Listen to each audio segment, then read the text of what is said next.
Setiap saya ikut Kak Yuli untuk ibadah atau misa, itu kan lagunya bikin tenang ya Romo ya. Jadi saya tuh kayak ketagihan buat ikut Kak Yuli ibadah ataupun misa. Meskipun saya nggak ngapa-ngapain di sana, cuma duduk, tapi saya tuh suka dengar setiap nyanyiannya, laguannya, kayak bawahnya tenang. Itu kenapa ya? Oke, nggak penting. Karena Tuhan bukan Tuhan yang tidak teratur. Tuhan mau semuanya yang teratur. Karena itu ketika dia memberikan dalam, bantu dulu, Roma 9 ayat 4, sebab mereka adalah orang Israel. Mereka telah diangkat menjadi anak, dan mereka telah menerima kemuliaan dan tahan dulu. perjanjian Mereka menerima kemuliaan dan lanjut. perjanjian dan hukum Taurat dan ibadah dan janjian. Jadi orang Israel, bangsa Israel menerima ibadah itu ditentukan oleh Tuhan bagaimana beribadah itu. Contohnya, bukan contoh, bagaimana mereka beribadah. Di dalam Keluaran 29 ayat 36, setiap hari imam mempersembahkan kurban bakaran, kurban penghapus dosa. Itulah ibadah mereka setiap hari. Ibadah mereka dipimpin oleh imam. Oke, sekarang contohnya kita langsung contoh. Keluaran 29 ayat 36, bagaimana mereka merayakan ibadah. Keluaran 29 ayat 36, tiap-tiap hari haruslah engkau mengolah seekor lembu jantan menjadi korban penghapus dosa untuk mengadakan pendamaian, dan haruslah kau sucikan mezbah itu dengan mengadakan pendamaian baginya. Haruslah engkau mengurapinya untuk menguduskannya. Dan siapa yang merayakannya? Ayat ke-35, imam. Sekarang imam itu harus melayani bukan karena dia kudus dan tidak kudus menurut kacamata kita. Kekudusan seorang imam bukan bergantung kepada manusia. Imamat 21 ayat 8, siapa yang kuduskan imam yang melakukan ibadah? Imamat 21 ayat 8, dan kamu harus menganggap dia kudus, karena dialah yang mempersembahkan santapan Allahmu. Ia harus kudus bagimu, sebab aku, Tuhan, yang menguduskan kamu adalah kudus. Sekarang bagaimana Santo Paulus mengorganisasi kultus? Ini penting sekali. Dalam 1 Korintus 14 ayat 26, contoh kecil ya, contoh kecil organisasi kultus. 1 Korintus 14 ayat 26. Jadi bagaimana sekarang saudara-saudara, bila mana kamu berkumpul, hendaklah tiap-tiap orang mempersembahkan sesuatu, yang seorang mazmur, yang lain pengajaran, atau penyataan Allah, atau karunia bahasa roh, atau karunia untuk menafsirkan bahasa roh, tetapi semuanya itu harus dipergunakan untuk membangun. Ayat 40-nya. Ayat 40, tetapi segala sesuatu harus berlangsung dengan sopan dan teratur. Tuhan mau semuanya sopan dan teratur. Bagaimana organisasi kultus? Ini penting sekali. Ada yang mazmur, ada yang mengajar, ada semua. Tetapi itu kita sekarang masuk ke dalam bagaimana kultus Ekaristi dirayakan. Di dalam 1 Korintus 11 ayat 23, harus sesuai dengan yang Yesus berikan. 1 Korintus 11 ayat 23, sebab apa yang telah kuteruskan kepadamu telah aku terima dari Tuhan, yaitu bahwa Tuhan Yesus pada malam waktu ia diserahkan mengambil roti, dan sesudah itu ia mengucap syukur atasnya. Ia memecah-mecahkannya dan berkata, inilah tubuhku yang diserahkan bagi kamu. Perbuatlah ini menjadi peringatan akan aku. Lanjut. Demikian juga ia mengambil cawan sesudah makan, lalu berkata, cawan ini adalah perjanjian baru yang dimeteraikan oleh darahku. Perbuatlah ini setiap kali kamu meminumnya, menjadi peringatan akan aku. Sekarang ada dua ritus di situ. Yang dalam perjanjian baru, kultus dalam ritusnya siapa? Ayo teman-teman yang mengorbankan binatang tadi. Harun. Karena itu, di dalam Ibrani 8 ayat ke Ibrani 10 ayat 8, kultus Harun itu, tata cara Harun tidak berkenan lagi kepada Allah. Ibrani 10 ayat 8, di atas ia berkata, korban dan persembahan, korban bakaran, dan korban penghapus dosa tidak engkau kehendaki, dan engkau tidak berkenan kepadanya. meskipun dipersembahkan menurut hukum Taurat. Artinya di situ tadi Lydia di dalam orang Israel mereka punya namanya tata cara ibadat menurut ritus atau tata cara Harun, yaitu pengorbanan binatang di atas altar oleh imam. Tetapi sekarang di situ dikatakan bahwa tidak lagi berkenan kepada Allah. Ayat 9, dia dihapuskan tanpa menegakkan yang kedua atau menegakkan yang kedua. Ayat 9, dan kemudian katanya, sungguh, aku datang untuk melakukan kehendak-Mu. Yang pertama ia hapuskan supaya menegakkan yang kedua. Tetapi yang kedua ini kita tidak tahu. Yang pertama, ritus Harun sudah dihapuskan untuk menegakkan yang kedua. Yang kedua ini kita tidak tahu. Sekarang Ibrani 7 ayat ke-11-12 menjelaskan ritus mana sekarang yang kita ikuti. Ibrani 7:11, karena itu andai kata oleh imamat Lewi telah tercapai kesempurnaan, sebab karena imamat itu umat Israel telah menerima Taurat.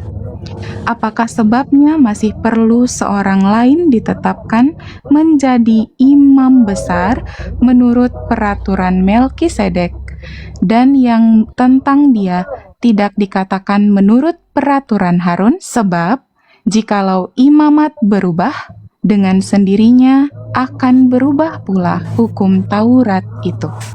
Artinya seperti Harun mempersembahkan dalam keheningan anak domba binatang untuk penghapusan dosa, demikian pun ritus Melkisedek, tata cara Melkisedek mempersembahkan roti dan anggur yang jadi tubuh dan darah dalam keheningan total. Pada malam perjamuan terakhir, Yesus mengambil roti, mengucap syukur, memecah-mecahkan dan membaginya kepada para rasul, sembari berkata, inilah tubuhku. Jadi hikmatnya di situ, saudari. Bukan goyang, loncat sana sini. Itu tidak ada dalam kitab suci. Yesus tidak pernah ajar. Demikian pun perjanjian lama tidak pernah mengajarkan. Kultus itu loncat sana, loncat sini. Yang membuat orang loncat sana sini itu bukan Roh Kudus, melainkan siapa? Markus 1 ayat 21. Siapa yang membuat orang kejang-kejang, loncat sana, loncat sini? Bu Tanti, nanti ini yang engkau komparasi di sini. Bu Tanti, berapa kali engkau lihat yang bahasa roh buat orang kejang-kejang, Bu Tanti? Dalam ibadahnya Protestantisme di Pentekostas Karismatik. Tiap minggu, Romo. Tiap minggu orang loncat-loncat kejang-kejang. Mau tahu siapa yang membuat orang loncat-loncat? Bukan Kudus membuat orang hening, tenang. Roh Kudus tidak membuat orang lompat-lompat kejang-kejang. Yang membuat orang kejang-kejang loncat-loncat, ini kita lihat ini nih. Markus 1 ayat 21 selanjutnya. Markus 1 ayat 21, mereka tiba di Kapernaum. Setelah hari Sabat mulai, Yesus segera masuk ke dalam rumah ibadat dan mengajar. Mereka takjub mendengar pengajarannya, sebab ia mengajar mereka sebagai orang yang berkuasa, tidak seperti ahli-ahli Taurat. Pada waktu itu, di dalam rumah ibadat itu, ada seorang yang kerasukan roh jahat. Orang itu berteriak, Tahan dulu. Di Apa? mana, Priska? Di tempat ibadah? "Iya, Romo." Tanti, di tempat ibadah. Oke, lanjut. Orang itu berteriak, "Apa urusanmu dengan kami? Hai Yesus, orang Nazaret, engkau datang hendak membinasakan kami? Aku tahu siapa engkau, yang kudus dari Allah." Tetapi Yesus menghardiknya, katanya, "Diam, keluarlah daripadanya." Roh jahat itu menggoncang-goncang orang itu, dan sambil menjerit dengan suara nyaring, ia keluar daripadanya. Mereka semua takjub, sehingga mereka memperbincangkannya. Katanya, "Apa ini? Suatu ajaran baru." Ia berkata-kata dengan kuasa. Roh-roh jahat pun diperintahnya, dan mereka taat kepadanya. Lalu, yang membuat orang jingkrak tadi itu, yang loncat-loncat siapa tadi? Kita yang ibadah. Tidak yang ayat tadi itu. Orang yang kerasukan. Bukan hanya orang kerasukan. Siapa yang membuat dia seperti itu? Batu. Friska, hanya sampai di situ cukup. Yang tadi. oke, Romo. Lalu Yesus menghardik. Menghardik ya. Tetapi Yesus menghardiknya, katanya, "Diam, keluarlah daripadanya." Roh jahat itu menggoncang-goncang orang itu, Cukup sampai dan di situ. sambil Cukup sampai situ. Bu Tanti, Yang membuat orang jingkrak-jingkrak ini siapa? Loncat-loncat ini siapa? Roh jahat. Karena itu ibadah kekristenan itu penuh keheningan. Kehadiran Allah dalam keheningannya. Mau tahu? 1 Raja-Raja 19 ayat 11-12. Allah hadir ketika apa? Pois-pois. 1 Raja-Raja 19 ayat 11. Lalu firman-Nya, keluarlah dan berdiri di atas gunung itu di hadapan Tuhan. Maka Tuhan lalu angin besar dan kuat yang membelah gunung-gunung dan memecahkan bukit-bukit batu mendahului Tuhan. Tetapi tidak ada Tuhan dalam angin itu. Dan sesudah angin itu datanglah gempa. Tetapi tidak ada Tuhan dalam gempa itu. Dan sesudah gempa itu datanglah api. Tetapi tidak ada Tuhan dalam api itu. Dan sesudah api itu datanglah bunyi angin sepoi-sepoi basah. Segera sesudah Elia mendengarnya, ia menyelubungi mukanya dengan jubahnya, lalu pergi keluar dan berdiri di pintu gua itu. Maka datanglah suara kepadanya yang berbunyi, apakah kerjamu di sini, hai Elia? Jawabnya, aku bekerja segiat-giatnya bagi Tuhan, Allah semesta alam, karena orang Israel meninggalkan perjanjianmu, meruntuhkan mezbah-mezbahmu, dan membunuh nabi-nabimu dengan Tanti Allah hadir dalam angin sepoi, dalam keheningan. Karena itu Yesus, kita komparasi penting sekali. Yesus pergi ke tempat yang diam, sendiri. Kita bantu dulu Matius 14 ayat 20. Coba bantu dulu. Yesus pergi kemana setelah dia kerja? Dia Matius pergi 14. berdoa, dia pergi omong dengan Bapaknya dalam keheningan. Matius 14 ayat 20. Dan mereka semuanya makan sampai kenyang. Kemudian orang mengumpulkan potongan-potongan roti yang sisa, 12 bakul penuh. Sekarang dia telah kerja nih sepanjang hari buat mujizat dan semua. Sekarang lanjut, apa yang dia buat sekarang? Yang ikut makan kira-kira 5.000 laki-laki, tidak termasuk perempuan dan anak-anak. Ayat 22. Sesudah itu Yesus segera memerintahkan murid-muridnya naik ke perahu dan mendahuluinya ke seberang. Sementara itu, ia menyuruh orang banyak pulang. Dan setelah orang banyak itu disuruhnya pulang, Yesus naik ke atas bukit untuk berdoa seorang diri. Ketika hari sudah... Cukup, saya sampai di situ. Dia pergi seorang diri di tengah malam hutan, keheningan, kontemplasi. Tunjukkan satu kitab suci bahwa orang Israel beribadah dengan jingkrak dan loncat-loncat di dalam. Tidak, mereka jingkrak, lompat bukan jingkrak, lompat dan bergembira di depan tabut perjanjian. Itu di jalan, bukan di tempat ibadah. Jangan samakan itu. Contoh nih di dalam 2 Samuel, kalau tidak 1 Samuel 6 ayat ke-5, 1 Samuel, kalau tidak 1 Samuel mungkin 6 ayat 5. 1 Samuel 6 ayat 5 ya. Jadi buatlah gambar borok-borokmu. Bukan. Dan 2 Samuel ayat 6. Tidak, ini nih kalau 1 Samuel 6 ayat 5 tentang okay. Allah suruh buat patung emas, tikus emas. Yang itu yang kalau begitu mereka yang anti patung tuh lawan di sini karena Tuhan suruh buat patung emas tapi tikus. 2 Samuel 6 ayat 5. Daud dan seluruh kaum Israel menari-nari di hadapan Tuhan dengan sekuat tenaga. Di hadapan Tuhan artinya apa? Ayat 3-nya turun. Apa? Tabut atau tidak? Mereka menaikkan tabut Allah itu ke dalam kereta yang baru setelah mengangkatnya dari rumah Abinadab yang di atas bukit. Artinya orang Israel melakukan prosesi dengan tabut perjanjian di jalan. Itu tradisi biblis, Bu Tanti. Prosesi di jalan-jalan itu dengan tabut perjanjian bagi orang Israel, dan mereka menari di hadapan tabut perjanjian dengan apa yang nama itu bahasa Indonesia, tambor ya, kecapi dan apa semua. Itu di jalan-jalan. Itulah tradisi prosesi Katolik. Seperti orang Israel punya tradisi prosesi angkat tabut Tuhan dan melakukan prosesi di jalan-jalan dan diiring dengan lagu, tarian, dengan kecapi. Kalau bilang Protestan itu bukan prosesi. Kalau Protestan mereka menuruti tradisi kitab suci, kenapa tidak ada prosesi di sana? Saya bukan ngomong pawe, itu kurang ajar bagi saya. Yang seperti yang buat di Kupang itu. Bagaimana Yesus di atas salib baru dugem lagi, menari lagi dengan musik dugem. Berarti mereka menari di hadapan tabut. Bukan di bait suci, tidak boleh. Hening di bait suci. Oke. Ini Yuli tak dulu, hilang lagi Yuli. Nggak tahu dia punya nih. Oke, Yuli ketika Lydia tadi tanya, Lydia engkau bisa mengerti kenapa ibadah Katolik itu sangat biblis dan sangat hening? Karena sudah teratur secara biblis, diatur. Ada yang lagu bacanya, ada yang ini pemecahan rotinya. Liturgi Katolik ada di dalam kitab suci. Setelah Yesus bangkit, Yesus buat dua hal, liturgi sabda dan liturgi ekaristi. Contoh liturgi sabda yang dibuat oleh Yesus ketika dia merayakan kembali perjamuan kudus, pemecahan roti atau ekaristi itu.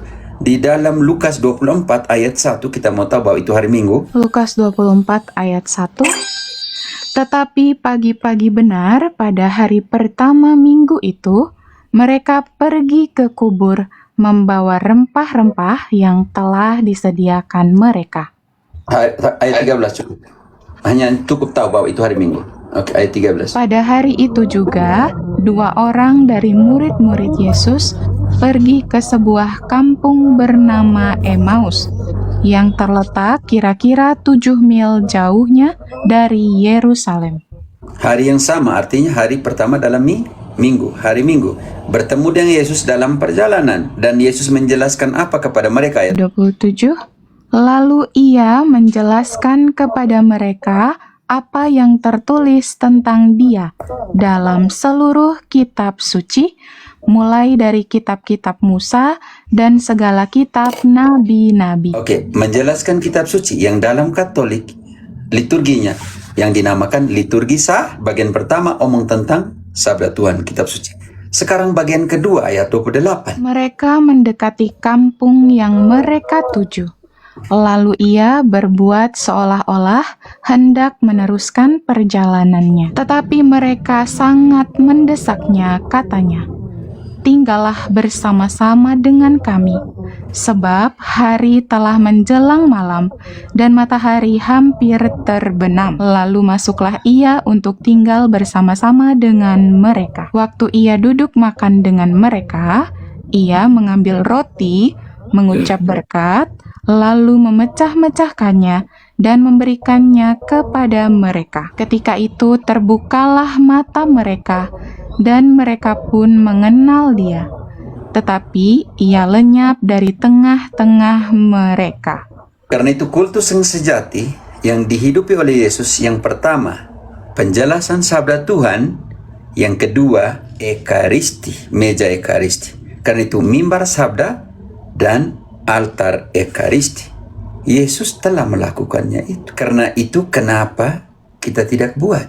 Kalau Yesus sendiri, bagian pertama dari liturgi yaitu omong jelaskan kitab suci. Bagian kedua adalah omong tentang ekaristi itu sendiri, memecah-mecahkan roti. Dan ini terbawa di dalam liturgi gereja perdana. Yang pertama mereka buat apa? Yang kedua mereka buat apa? Contohnya di dalam Kisah 2 ayat 42. Kisah 2 ayat 42. Mereka bertekun dalam pengajaran rasul-rasul dan dalam persekutuan. Dan mereka selalu berkumpul untuk memecahkan roti dan berdoa. Kenapa persekutuan taruh di tengah? Kenapa?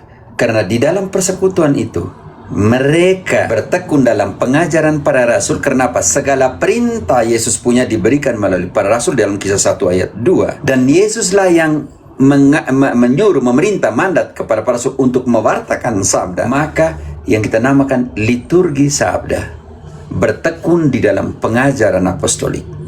Di dalam persekutuan itu ada dua hal, bertekun dalam pengajaran apostolik. Yang kedua adalah dimensi liturgi. Mereka berdoa dan memecahkan roh. Karena itu misa ekaristi Katolik dibagi dalam dua, meja sabda dan meja ekaristi. Dua hal yang dilayani di dalam ibadah Katolik.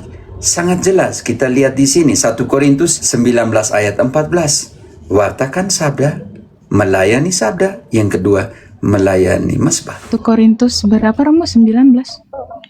Itu di type di bawah itu, 14. Gak ada, kan sampai 16 1 Korintus, Romo. 9, maaf. Saya salah. 1 Korintus 9 ayat 14. Liturgi sabda di sini. Liturgi sabda. Demikian pula Tuhan telah menetapkan bahwa mereka yang memberitakan Injil harus hidup dari pemberitaan Injil itu. Oke, liturgi Ekaristi. Ayat 13.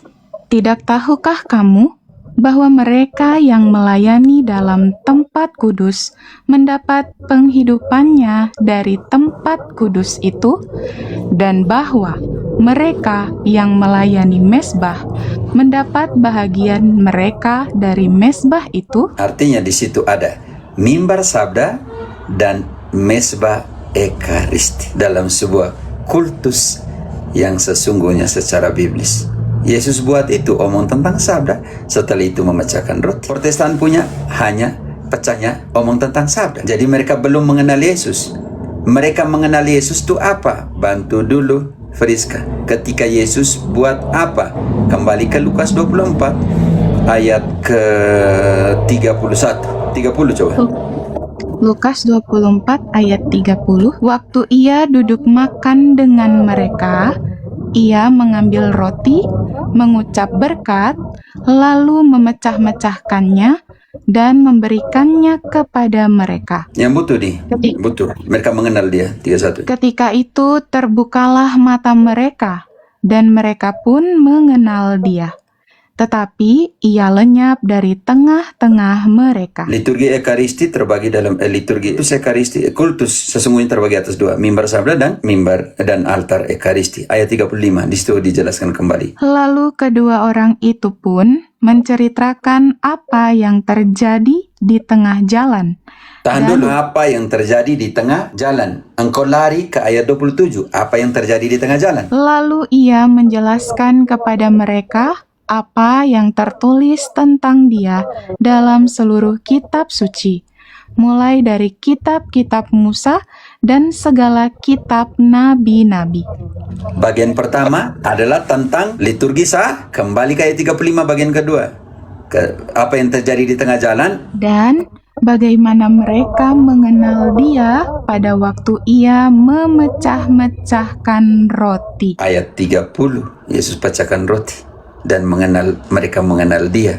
Berarti di situ struktur kultus yang sesungguhnya, mimbar sabda dan mezbah eka. Tolong pendeta dong, itu jelas tadi sudah dibaca. Tolong para pendeta dong, kamu punya kultus ibadah di sana di Protestantisme itu, pendasaran biblisnya di mana ayatnya? Efrasoru, deking ada. Mana ayatnya kalian buat ibadah jingkrak-jingkrak, lompat-lompat, omong-omong seperti itu? Di mana ayatnya? Di mana? Tunjukkan bahwa harus lompat, jingkrak dan semua dalam kitab suci. Haleluya, amin. Tuhan datang kepada saya. Mana? Tuhan hadir di Ekaristi, kemudian datang kepada engkau. Tunjukkan kultus Protestantisme sesuai dengan kitab suci. Lydia, Yuli bisa mengerti? Kak Romo, terima kasih banyak. Sudah dibantu jelaskan. Terima kasih juga sama teman-teman yang di komen. Sudah dibantu menjelaskan juga. Semangat ya.